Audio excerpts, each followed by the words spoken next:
Hi friends, welcome to e pharmacy study. दोस्तों, आज का जो वीडियो है वे एक फार्माकोलॉजी के बहुत इंपॉर्टेंट क्वेश्चन पर है, जो कि कई बार पूछा जाता है या फिर जो है आपको मतलब जीपैट के हिसाब से भी ये बहुत इंपॉर्टेंट क्वेश्चन है। तो इस वीडियो को लास्ट तक पूरा देखिएगा और जितना ज़्यादा हो सके उतना ज़्यादा इसे शेयर ज़रूर कीजिएगा, क्योंकि ये बहुत इंपॉर्टेंट है।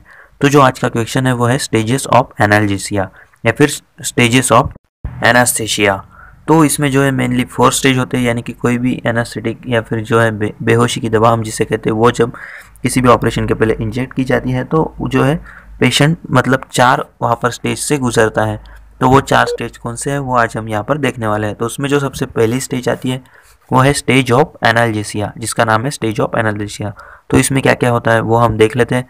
तो सबसे पहले ये स्टार्ट कहाँ से होती है, बिल्कुल initially start from the beginning of anaesthetic inhalation, यानी कि जब हम एक किसी भी पेशेंट को एनास्थेटिक देते हैं वहाँ से ये स्टार्ट होती है और कहाँ तक ये रहती है, up to the loss of consciousness, यानी कि सेकंड स्टेज स्टार्ट होने तक। ये जो है फर्स्ट स्टेज यहाँ पर रहती है, यानी कि स्टार्ट होती है from the inhalation of anaesthetic and last up to the कहाँ तक की होती है, जब तक कि पेशेंट अनकॉन्शियस नहीं होता है तब तक ये स्टेज रहती है। और इस स्टेज में क्या क्या होता है वो भी हम देख लेंगे। पेन इज प्रोग्रेसिवली अबोलिश, मतलब जो पेन है आपका वो प्रोग्रेसिवली मतलब जो है कम कम होते जाता है, आपको जो पेन सेंसेशन है वो कम होते जाता है। साथ ही साथ जो है यहाँ पर पेशेंट जो है वो बिल्कुल यहाँ पर कॉन्शियस होता है, वो हेयर कर पाता है, यानी सुन पाता है, देख पाता है, और उसे ये सब कुछ एक ड्रीम लाइक स्टेट लगती है। और इसमें जो है एमेंशिया भी हो जाता डेवलप होता है। जब मतलब ये स्टेज का एंड होता है तब ये जो है एमेंशिया यहाँ पर प्रोड्यूस होता है। साथ ही साथ जो है यहाँ पर के जो सारे के सारे रिफ्लेक्स है और जो आपका जो रेस्पिरेशन रेट वगैरह है वो सब कुछ यहाँ पर नॉर्मल होता है।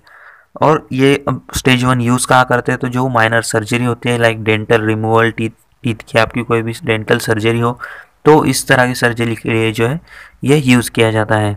ये स्टेज जो है मेंटेन करना थोड़ी डिफ़िकल्ट है, इसलिए जो है इसमें ज़्यादातर ऑपरेशन नहीं होते हैं, सिर्फ माइनर सर्जरी यहाँ पर जो है की जाती है। तो जो सेकंड स्टेज यहाँ पर निकल के आती है वो है स्टेज ऑफ डेलीरियम।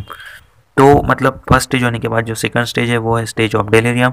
ये स्टार्ट होती कहाँ से, फ्रॉम लॉस, जहाँ पर पहली ख़त्म हुई थी, यानी कि from loss of consciousness to the beginning of the regular respiration, यानी कि लॉस ऑफ कॉन्शियसनेस से तो रेगुलर रेस्पिरेशन स्टार्ट होने तक या फिर सर्जिकल एनास्थेशिया स्टार्ट होने तक जो है ये स्टेज यहाँ पर रहती है।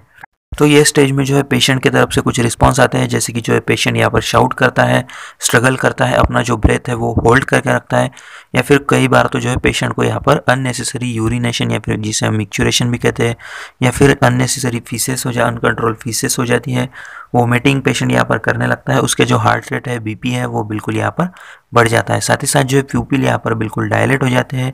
ये सब कुछ होता है क्योंकि जो हमारी सिंपैथेटिक स्टिमुलेशन है या फिर जो हमारे बॉडी का जो निगेटिव फीडबैक मैकेनिज्म है वो यहाँ पर काम करता है, जिस वजह से जो है shouting, vomiting, micturition, uncontrol faeces ये सब कुछ होता है। तो ये है हमारी स्टेज ऑफ डेलीरियम, जो कि है सेकंड स्टेज।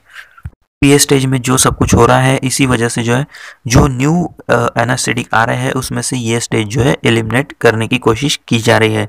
और ये स्टेज में इतने सारे स्टिमुलेशन होने की वजह से यहाँ पर कोई भी सर्जरी यहाँ पर ऑपरेट नहीं की जाती है।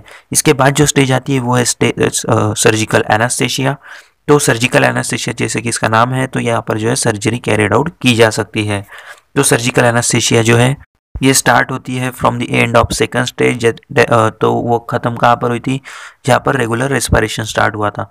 और ये जो है ये होती मतलब कहाँ तक कि ये लास्ट करती है, तो जो है जब तक स्पॉन्टेनियस ब्रीदिंग या फिर जो नेचुरल ब्रीदिंग है वो स्टार्ट नहीं होती है तब तक ये स्टेज रहती है।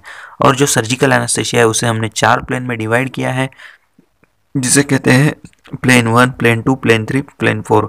प्लेन 1 जो है इसमें आईबॉल जो है वो कम्प्लीटली मूव करते रहते हैं, जिसे हम कहते हैं रोविंग। प्यूपिल साइज जो है वो बिल्कुल नॉर्मल रेंज में होती है और बीपी और जो रेस्पिरेशन है वो भी यहाँ पर नॉर्मल होता है। जो प्लेन 2 है वो आपके जो है लॉस ऑफ मतलब जो कॉर्नियल और आपके लैरिंजियल जो रिफ्लेक्स है वो सब यहाँ पर जो है स्टॉप हो जाते हैं। और जो प्लेन 3 है उसमें जो प्यूपिल है वो थोड़े डायलेट हो जाते हैं और साथ ही साथ जो लाइट रिफ्लेक्स जो है हमारा वो यहाँ पर लॉस हो जाता है, यानी कि इतनी भी अगर हम प्लेन 3 वाले पेशेंट की आई में अगर हम लाइट यहाँ पर टॉर्च बताते हैं तो जो है उसे लाइट रिफ्लेक्स वो नहीं देगा। और जो प्लेन 4 है उसमें जो है इंटरकोस्टल पैरालिसिस हो जाता है, और साथ ही साथ जो आपके प्यूपिल जो है और ज़्यादा डायलेट हो जाते हैं, और जो है एब्डोमिनल रेस्पिरेशन भी जो है वो थोड़ा शैलो हो जाता है, यानी कि कम हो जाता है। अब इसके बाद जो आती है लास्ट स्टेज, वो है स्टेज 4 की है मेडुलरी पैरालिसिस या फिर स्टेज ऑफ मेडुलरी पैरालिसिस। तो ये स्टेज में क्या होता है, इस स्टेज को जो है रेस्पिरेटरी पैरालिसिस भी बोलते हैं। अब इसमें क्या होता है, बहुत ज़्यादा हम जो है ड्रग एडमिनिस्टर कर देते हैं, एनासिडिक एडमिनिस्टर कर देते हैं, जिससे कि जो है पेशेंट जो है स्टेज 4 में आ जाता है, जो कि बहुत डेंजर स्टेज होती है। इस स्टेज में जो है रेस्पिरेटरी अरेस्ट होने के चांसेस होते हैं, क्योंकि इंटरकोस्टल मसल जो है वो कम्प्लीटली हमारे पैरालाइज हो गए हैं। डायफ्राम जो होता है, जो हमें रेस्पिरेशन में हेल्प करता है, वो भी यहाँ पर कम्प्लीटली पैरालाइज हो गया है, जिससे जो है रेस्पिरेशन बिल्कुल स्टॉप होने पर आ जाता है, और इससे जो है मतलब जो रेस्पिरेटरी जो अरेस्ट है वो हो सकती है। साथ ही साथ जो है वैसोमोटर एक्टिविटी जो है वो कंप्लीट कोलैप्स हो जाती है। अगर पेशेंट को इमरजेंसी ट्रीटमेंट, क्विक ट्रीटमेंट दी गई तो ही पेशेंट की यहाँ पर लाइफ सेव हो सकती है, वरना ये जो स्टेज है यहाँ से मतलब पेशेंट की डेथ भी हो सकती है। तो ये जो थी हमने कंप्लीट 4 स्टेज देख ली है। वीडियो थोड़ी लंबी हो गई है पर बहुत इंपॉर्टेंट थी, तो इस वीडियो को ज़रूर देखिएगा। अगर आपको समझ नहीं आ रहा है तो इसे 2 या 3 बार और रिपीट करके आप देख सकते हो। Thanks for watching, bye bye.